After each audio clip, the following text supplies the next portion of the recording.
If it's a round kick, the knee usually hikes up at an angle like so. If it's a push kick, the knee will fold in.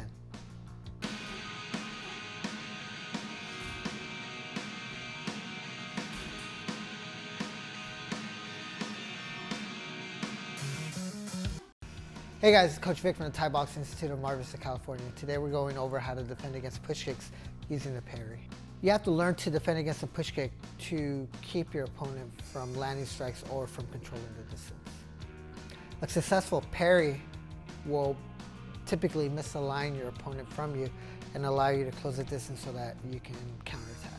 Let's talk about how to recognize whether it's a round kick or a push kick coming at you.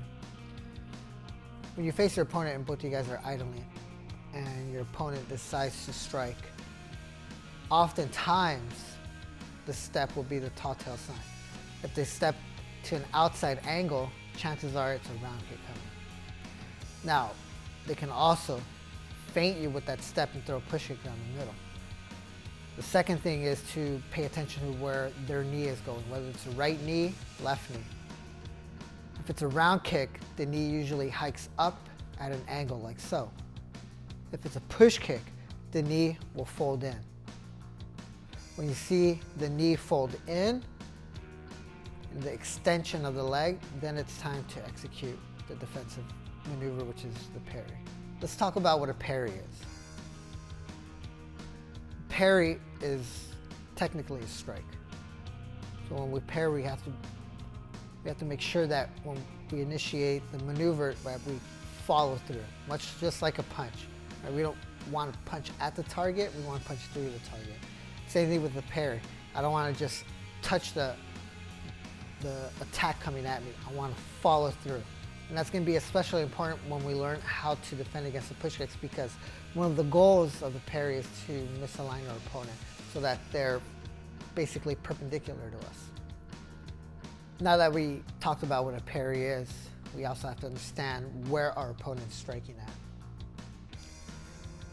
Much like the straight punches, you want to consider push kicks to be straight punches, but with the legs.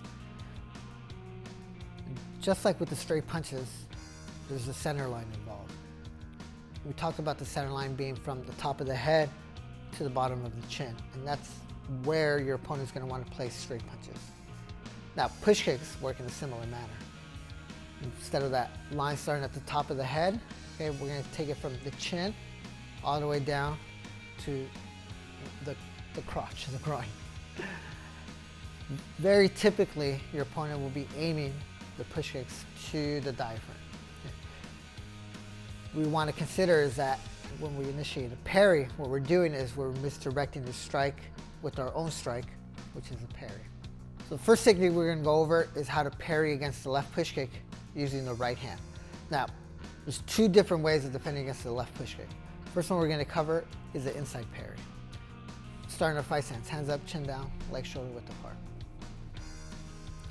We want to imagine our opponent taking that step and initiating the push kick.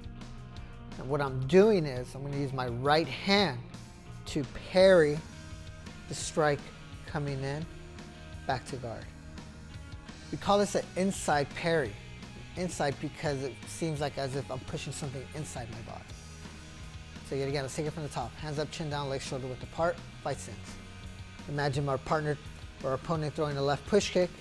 They initiate the left push kick. I'm going to use my right hand to parry. Back to stance. One more time. Fight stance. I imagine that left push kick coming. Use my right hand, parry, back to stance. Now, another option that you can use to defend against the left push kick is using the lead hand. Whether you use the right hand or the left hand, that's entirely up to you. Some people tend to favor one side over the other, but I think it's also important to know how to use both hands to defend against a push kick in case one is occupied. What we're going to do here now is called the outside parry because it looks like I'm going to push something outside of my body. So we start with our fight stance. Hands up, chin down, legs shoulder width apart. I'm going to imagine my opponent throwing the left push kick. Now what I'm going to do, instead of using my right hand, I'm going to use my left hand. And check it out. I'm going to start with a swooping from the guard up, down towards the center line, the middle, and back to stance. Let's look at that again. Parry, outside parry, brush it away. Third technique we're going to go over is now how to defend against the right side. Let's start off first with the inside parry. Yet again, any sort of parry, we're going to use the heel of our palm to strike, to deflect, follow through. We're going to go back to stance or tight guard. So we are, hands up, chin down, legs shoulder width apart, fight stance. You can imagine our partner throwing the right push kick. I'm going to use my left hand to parry, back to stance. Yet again, parry, back to stance. One more, parry, back to stance. Fourth technique we're going to go over is using the right parry against the right push kick. Hands up, chin down, legs shoulder width apart. Partner's going to throw a right push kick. I'm going to use my right arm, my right hand to parry the strike, back to stance. Parry, back to stance. One more time, parry, back to stance. Now, yet again, I have to reiterate the importance of being able to use both hands to defend against a push kick. Ultimately, what we're trying to do is we're trying to misdirect the strike and also misalign our opponent.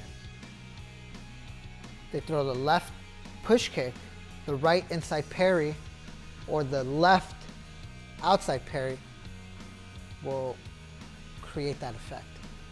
And yet again, if they throw the right push kick, my left inside parry, or my right outside parry will create that position for us. What we're trying to avoid is to be able to parry and then set our opponent back to their stance, allowing them to keep mounting that offensive attack. Now, it's not entirely wrong to just defend against a push kick, but we have to understand the sort of pragmatism behind why we're using the left or the right against either side of their attack. With all that being said, let's go over some drills to practice all the defenses, and now we're going to add some counters to it as well. So we're doing two things. We're practicing our defensive reflexes as well as our countering or offensive reflexes. What I advise is that you take a whole 3-minute round and run through all these different combinations. Now, all these combinations will start off with the jab, and that being because a push kick is going to be the very, very common counter to an opponent throwing a jab. First combination, jab, inside parry with the right, counter with the hook. Yet again, we want to engage a bit of our body so that we load the hook and it's a quick counter. Jab, parry, hook, back to stance. Jab, parry, hook, back to stance. One more time. Jab, parry, hook, back to stance. Remember, after I'm done with the parry, to keep my hand up, throw the counter so that I'm not vulnerable. Second combination, it's going to be jab, outside parry, off of the left push kick. So it's here on our fight stance. Throw the jab, outside parry, hook.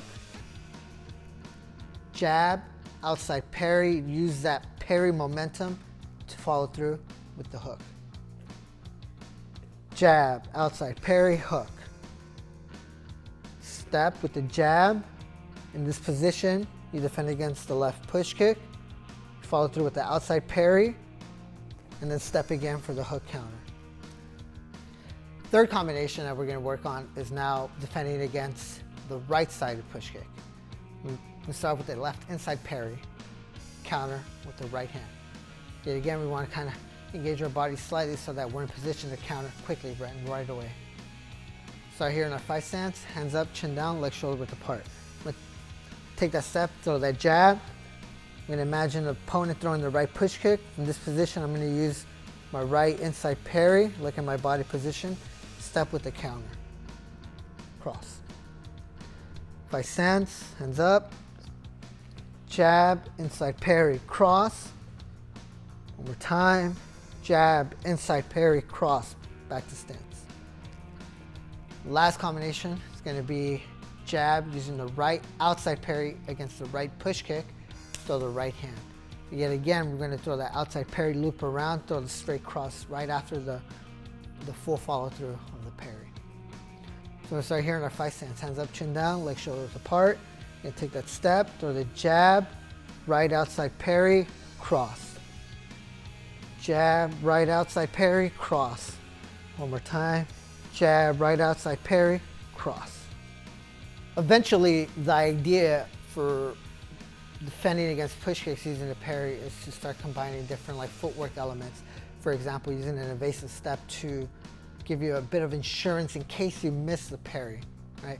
I'm just going to demonstrate that real quick, but you can always refer back to our footwork evasion video if you need a bit of a primer for that. Jab, parry, counter. Jab, parry, counter. Jab, parry, counter. Jab, parry, counter. There's just a few examples, but what I really wanted you to pay attention to is the bowing of the body. The second thing is you have to understand that any parry is technically a strike because we're misdirecting energy coming towards us. What's very typical is that when people first learn how to parry push kicks is that they don't follow through with the strike. Meaning when they go and initiate the parry, they stop right at the attack and it turns into a catch.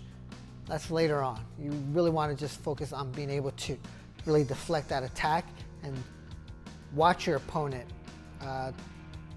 become misaligned to your position, so that instead of being, shoulder to shoulder, parallel, they're going to be turned at an angle perpendicular to us. And that's going to allow us to be able to counter with a little more safety behind it. Well, hopefully you enjoyed that video. Let me know what you think in the comment section below.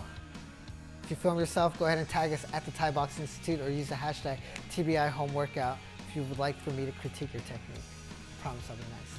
Thank you for watching.